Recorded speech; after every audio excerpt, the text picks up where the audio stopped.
상충곡이 강호가 되어야 되라. 상충곡. 강호가 누가 뭐라고 그랬죠? 자연에서 풍류를 즐기며 즐거움을 노래하다 이런 뜻이라고 그랬습니다. 설명 안 듣고 있다가 대답 못하면 빽빽이 100번 시킵니다. 자, 강호가도 상충곡이고요. 송미인곡이 연군지정이야. 연군지정이 뭐라고 그랬지? 임금을 그리워하는 마음. 충신연주지사라고 적으세요. 충신연주지사를 대표하는 노래. 송미인곡 플러스 삼위인곡. 삼위인곡 송미인곡이 충신연주지사야. 메뉴야. 할인아. 메뉴 제목 첫째 줄. 송미인곡 연군지정 뭐라고요? 충신연주지사. 충신은 작가를 말하는 거야. 연주, 주군을 연모한다. 주군을 연모하는 노래지만 뭐인 것처럼 표현했어. 이별의 정환인 것처럼 표현을 했어.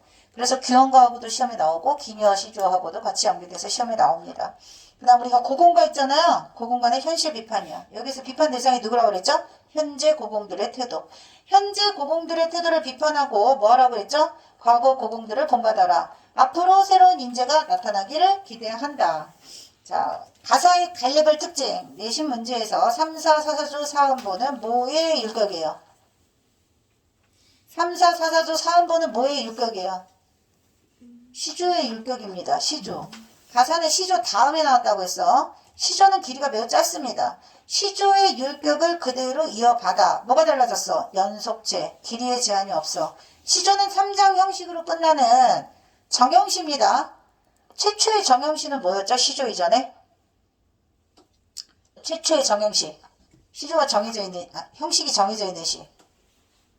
뭘까요? 4, 80. 그렇지. 오늘 공부하고 왔네. 4, 80. 현가입니다. 현가. 4, 8, 19채 형식으로 정해져 있는 최초의 정형시. 우리나라 최초의 정형시는 현가고요. 시조가 3, 4 또는 4, 4조 3장 형식으로 이루어져 있잖아. 근데 그거를 길이를 길게 늘린 게 뭐야? 가사야. 서사, 분사, 결사 3단 구성이야. 그래서 시조가 총 3장인 거야. 그런데 선생님이 낸 문제는 종장의 음수율이 3, 5, 4, 3입니다. 답지 보세요. 답지 참고해서 보세요. 3, 5, 4, 3의 종장 끝에 끝나는 글자 수가 3, 5, 4, 3에서 크게 벗어나지 않는 가사를 뭐라고 해? 전격 가사라고 해. 그러면 벗어난 가사도 있다는 뜻이겠지? 벗어난 가사는 변격 가사야.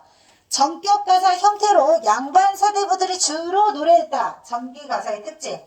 전기 가사는 양반 사대부들이 주 작자 계층이었어. 김소연도 설명 들어야 될걸? 양반 사대부들이 주로 많이 불렀던 노래 내용은 어떤 거라고 그랬죠? 관념적, 이상적. 관념적, 이상적인 내용의 양반 사대부들의 가사에서 후기로 넘어가면 여자들도 쓰고 평민들도 씁니다. 그러면 관념적이고 이상적인 내용은 뭘 말하는 거니? 안분지적, 안빈낙도 이런 거 다 이상적인 거야. 야, 배고파 죽겠는데, 힘들어 죽겠는데 만족함이 있겠니? 없잖아. 그런데 내가 아무리 어렵고 힘들고 가난해도 뭐는 버리면 안 돼. 사대부로서의 품격과 도리는 버리면 안 되는 거야. 이런 게 관념적이고 이상적인 삶인 거야. 근데 그거를 현실적으로 봤을 때 일단 줄인 배를 채워야죠. 일단 힘들어도 어려워도 어떻게든 꿋꿋하게 헤쳐나가 봐야겠죠. 뭐 이런 것들은 평민들의 진솔한 생각일 겁니다. 전기 가사의 특징은 주 작자 계층의 사대부고요. 관념적 이상적입니다. 근데 이거는 시조도 비슷해. 전기 시조의 특징, 전기 가사의 특징, 전기 시조의 특징, 전기 가사의 특징이 매우 유사하다는 거. 가사가 시조에서 나왔기 때문입니다.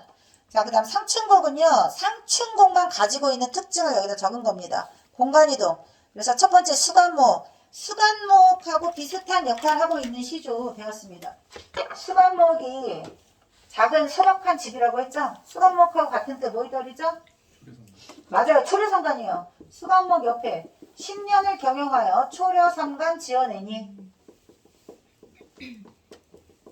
이렇게 시험 보면 시조가 시험에 들어갈 건데 시조 10년을 경험해 초려상간 지어내니 그러면 상충곡에 한 구절 같이 시험에 출제될 수 있습니다. 화자가 지금 현재 거처하고 있는 곳은 수간목입니다. 그 다음에 뭐 강호가들 노래한 거야. 어부사시사도 했고 어촌이냐 산촌이냐 자연에 버타면서 살고 있는 사람들이 주로 사는 곳은 수간목 초려상간이다. 소박한 삶을 나타내고요. 서사에서 화자가 자연을 즐기는 사람으로 자신을 뭐라고 표현했어요? 풍월주인이라고 표현을 했습니다. 풍월주인의 뜻은 풍월이 자연이야. 자연의 주인은 나다 이런 뜻이에요. 자연에서 풍류를 즐기는 자신의 삶에 대한 자부심을 나타내는 단어입니다. 그 다음 두 번째 밖으로 나왔어. 정자로 나오면 봄 경치가 완연하겠죠. 지금 주변에 온갖 봄 경치에 도취되어서 자 주변에 물물마다 혼사롭다 봄이 왔어요 야단스럽다 이런 뜻이라고 했습니다. 봄 경치에 도취되어 있는 화자의 모습은 뭐와 일치한다? 새와 일치한다. 그래서 새도 춘기를 못 내겨워 소리마다 교태로다. 그 부분 가지고 문제 낸 겁니다. 자, 이런 봄 경치를 다 만끽하고 난 다음에 화자는 뭐 했죠? 유유자적했습니다. 한가롭게 거닐면서 소요의명 나지막히 시를 읊조리면서 산책하다 이런 뜻이야. 유유자적 플러스 소요의명. 이렇게 상이 한중진미가 따로 없다. 한중진미 한가로움 속에서도 인생의 참맛을 즐기고 있는 나. 그 다음 시냇가로 갔습니다. 시냇가에 가니 술 한잔 안 먹을 수 없습니다. 꽃나무 가지 걷고 수 놓고 먹으리라. 여기서 술을 넣는다는 게 무슨 뜻이지? 술잔을 세는 거라고 했어요. 술잔 한 잔 먹고 작대기, 두 잔 먹고 작대기. 요거 나중에 면왕정과 성삼별곡에 성춘곡이 많은 영향을 끼쳤기 때문에 후대에 발표된 가사에서도 자주 나오는 것 중에 하나입니다. 풍류를 즐기면서 술 한 잔 마시니 그 시냇물에 뭐가 떠온다고 그랬죠? 도화 뜬 맑은 물에. 자, 도화는 복숭아꽃이야. 시냇가에 복숭아꽃이 흩날리고 있다는 것은 이곳이 내가 머물고 있는 곳이 이상향 지상낙원을 조교에서 뭐라고 하냐면 무릉도원이라고 합니다. 자연을 예찬할 때 쓰는 표현이야. 무릉도원하고 세트가 뭐라고요? 도화 뜬 맑은 물에. 무릉이 가깝구나. 그 다음 어디로 갔니? 봉두로 올라갔습니다. 높은 산봉우리에 올라가 보니 천천말락이 곳곳에 펼쳐져 있다. 천천말락. 주변에 많은 집들이 봉두에 높이 올라가면 보이겠죠. 저기 위에 둘레길 올라가시면 팔각정에 올라가시면 서울 시내 한눈에 보이는 데가 있어요. 거기 가보시면 삼청동이나 북촌에 가보시면 제일 꼭대기에서 서울 시내 한눈에 딱 바라보면 와 진짜 요즘 서울 시내 풍경 중에서 제일 최고는 뭘까요? 야경 아닐까? 야경? 막 그냥 알록달록 불빛이 막 미친 듯이 막 있잖아. 근데 이때 당시에는 뭐가 보였겠어?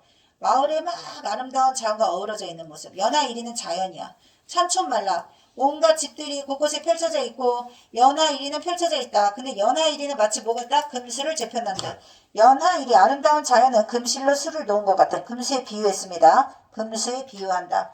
자 그리고 거기에서 내가 깨달은 게 뭐냐면 세속적인 삶을 거부하고 싶다.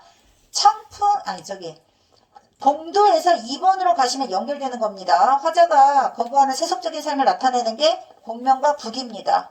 그것들을 꺼리고 나는 안빈낙도의 삶을 추구하겠다. 단표누앙이 흩은 헤엄 아니할세. 단표누앙이 소박한 삶을 나타내는 시어야. 흩은 헤엄은 부귀공명을 말하는 거야. 헛된 생각. 세속적인 삶. 답지랑 같이 보라 했습니다. 그 다음 공명도 날거리고 부귀도 날거린다. 주객전도 못 쓴 사람들 아직도 주객전도 까먹으셨습니까? 주객전도 표현 알려준 거 얘기해봐. 주출이 3대 나를 속였구나.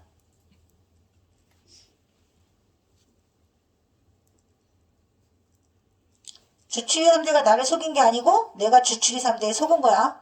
이거 어디서 나왔죠? 님이 오마 학원을 이라는 시조에서 배웠습니다. 오지 않는 님을 기다리다가 거무 희뜻한 걸 보고 헐레버떡 허둥지둥 달려가 봤더니 알고 봤더니 뭐였어? 주출이 3대였던 거야. 얘들아 주출이 3대는 논밭에 이렇게 쌓아놓은 곡식을 수확하고 난 다음에 두엄덩이같이 이렇게 얹혀져 있는 거라고 했어. 3의 줄기를 다 벗겨내고 난 다음에 볕짓담처럼 이렇게 올려놓은 거. 멀리서 보면 사람이 이렇게 가까이 오는 것 같은 그런 느낌. 그래서 주출이 3대가 나를 속였다고 했지만 내가 주출이 3대에 속은 겁니다. 세속적 가치를 멀리하려는 태도는 제일 많이 나오는 시조가 만흥입니다. 만흥에서 세속적 가치를 나타내는 거 부귀공명과 같은 역할을 하는 게 뭐 있었냐? 삼공이 무슨 뜻이었죠? 영의정, 의정, 자의정을 삼공이라고 읽었습니다. 인간 세상에서 관직에 올라갔을 때 가장 임금 바로 밑에 있는 게 삼공이야. 그 다음 만대의 수레를 거느릴 수 있는 사람은 천자밖에 없습니다. 삼공과 만승이 나오면 세속적인 부귀영화를 뜻한다고 보시면 됩니다. 부귀공명과 같은 뜻을 나타내는 거 만행에서 뭐라고요? 삼공 만승. 내가 쓰다가 만 거야. 답중을 만들어가지고. 그 다음 청풍명월 자연이에요. 벗삼아 살고자 한다. 이슬이요 서리법 씌었습니다. 그 다음 손민구 충신 연주지사라고 했어. 천상배곡경을 누가 떠났죠? 을려가. 천상배곡경을 어찌하여 이별하고 감녀가 질문했습니다. 자, 감녀의 첫 번째 역할은 질문이야. 너 다 늦은 밤에 어디 가니? 라고 1번 질문. 2번 자, 다 내 탓인 것 같아. 이별의 탓이 다 내 탓이라고 하는 을려가 감녀가 뭐 했죠? 위로했습니다. 그 다음 마지막에 나골이 되겠다고 했던 감녀에게 그 준비가 되라고 뭐 했어? 조언했어. 감녀의 역할 이렇게 세 가지야. 질문. 하소연을 유도합니다. 위로해줍니다. 하소연하는 을려에게. 마지막에 다음 생에 나골이 되지 말고 그 준비가 되는 게 어떨까? 조언합니다. 그 다음 을려가 대답했어요. 첫 번째 대답. 자, 떠난 이유를 물어보니까 을려가 뭐라고 얘기했어요? 하늘을 원망하면 사람이라 허물하랴. 서리법이니까 원망할 사람도 하늘을 원망할 필요도 사람을 원망할 필요도 없다. 이유는 이별의 원인이 누구한테 있으니까? 나한테 있으니까. 자, 1번 자책입니다. 이별의 원인 첫 번째 자책인데 뭐라고 자책할게? 내가 님을 처음 만났어. 내가 님을 믿어서 뭘 많이 부렸다 그랬죠? 아양과 교태를 너무 많이 부렸다 그랬지. 그랬더니 어느 순간 님의 낯빛이 예전 같지 않은 거야. 그래서 내가 너무 아양과 교태를 많이 부리고 두 번째 내 죄가 매처럼 쌓여있다. 두 가지야. 내 지은 죄가 매처럼 쌓였으니 가정법입니다. 그리고 두 번째는 서로 풀터 해니 조물의 탓이로다. 조물의 탓이라는 거 거기다가 조물줄을 쓰라는 게 아니라 이건 내 운명이었던 거야. 운명론적 태도니까 이별을 받아들이는 화자의 태도. 이별의 원인이 운명이니까 이별을 거부할 수 있다 없다. 이별을 체념하는 거야. 이별을 대하는 화자의 태도, 체념이라는 것 때문에 운명을 기억하셔야 됩니다. 운명론적 세계관, 이별의 원인을 자책하는 것, 이별의 정안에서 여성 화자들이 단골로 쓰는 표현이라고 했습니다. 자, 그리고 을려의 하소연이에요. 물 같은 얼굴. 자, 물 같은 얼굴은 무슨 뜻이라고 그랬죠? 연약한 님. 내가 떠나오고 난 다음에 연약하고 허약한 님이 잘 지내고 있는가 걱정돼. 추남골 추일동천. 자, 더워서 걱정, 추워서 걱정, 감기 든 거 아닌가, 더위 탄 거 아닌가 걱정. 조석 매가 무슨 뜻이죠? 조석 아침 저녁 매가 무슨 뜻이야? 진지. 아침 저녁으로 진지는 잘 잡수시는가? 보통 사랑하는 사람 걱정할 때가 어떤 때인가 봐봐. 아픈데 없니? 그리고 밥 잘 먹고 있니? 춥지 않니? 덥지 않니? 그 다음 마지막에 잠 잘 자니? 이거야. 을려의 하소연 속에는 이런 표현들이 나와 있어. 첫 번째, 안지나서나 임에 대한 걱정입니다. 1번. 그 다음 두 번째, 임의 소식을 들으려고 어디에 먼저 갔어요? 높은 매에 올라갔습니다. 근데 높은 매에 올라갔더니 앞이 보여 안 보여? 안 보여. 구름과 안개가 가로막고 있어서. 구름과 안개가 가로막고 있어서 어디로 이동했어요? 물가로 갔어요. 물가로 갔더니 거긴 또 뭐가 있어? 바람이 마구 불어. 물결이 심해. 그러니까 물가에 가서 뭐는 없고 빈배만 있어. 사공이 없어. 사공이 없이 빈배만 걸려 있으니까 빈배는 화자의 외로운 처지를 더욱더 부각시키는 객관적 상관물. 사공 없이 홀로 떠있는 빈배가 누구의 처지 같아? 임에게 버림받은 나의 처지 같은 거야. 그래서 객관적 상관물 1번. 자, 물가까지 가고 화자가 세 번째 간 곳은 모첨 천자리입니다. 모첨 천자리가 무슨 뜻이에요? 모첨. 화자가 머물고 있는 초가집 지붕이 모첨이에요. 찬자리. 거기에 이부자리 펴고 누웠는데 혼자 외롭게 독수공방. 저거 독수공방하고 있는 외로운 처지니까 자리가 차갑게 느껴지는 겁니다. 찬자리 나오면 이별의 정안에서 찬자리 나오면 독수공방이라고 생각하면 돼. 동동에도 또 나올 겁니다. 자, 독수공방의 슬픔으로 힘들어 하다가 꿈속에서 님과 재회하려고 했는데 만났어 못 만났어? 만났다 했어. 교원가에서 남편 만났어 못 만났어? 못 만났어. 해석하세요. 자, 재회를 했는데 회포를 풀었어 못 풀었어? 못 풀었어. 자, 눈물이 흘러서 목이 메어서 회포를 풀지 않았고 오련동 개성 때문에 방해를 하고 방해를 받는 존재들을 모두 화자와 임을 가로막고 있는 이간질시키는 간신으로 해석할 수도 있습니다. 다음 감녀의 조언이에요.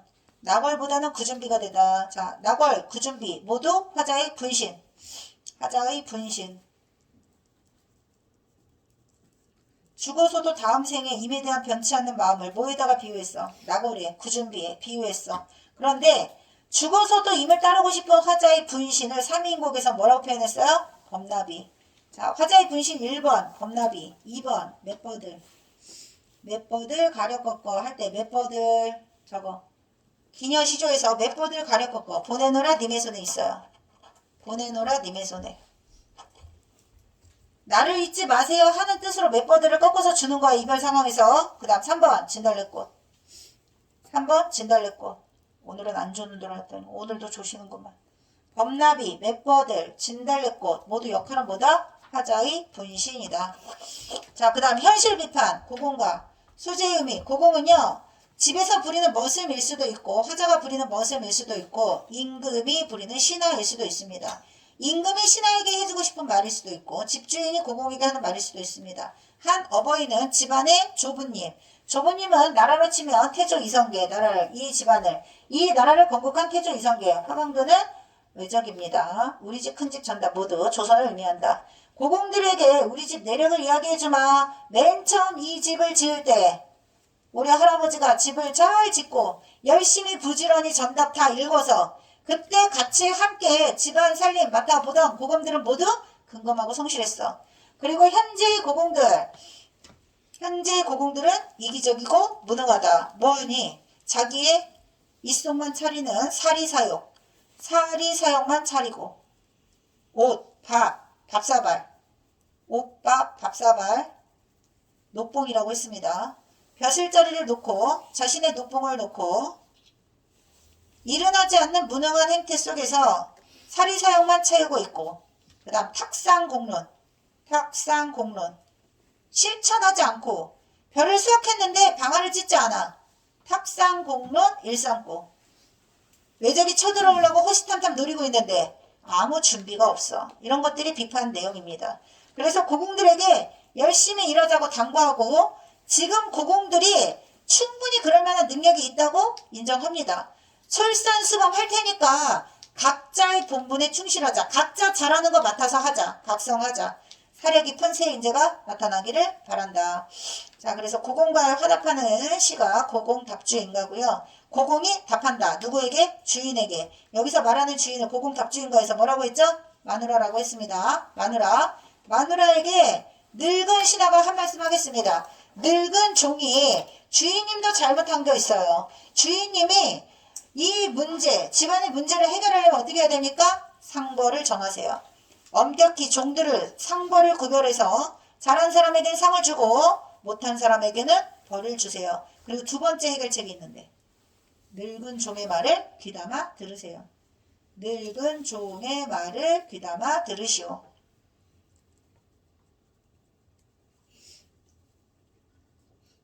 그래서 현재 고공들이 본받아야 하는 과거의 고공들의 모습은 근검한 고공입니다. 근검만 맞습니다. 책 보고 복습하는 문제.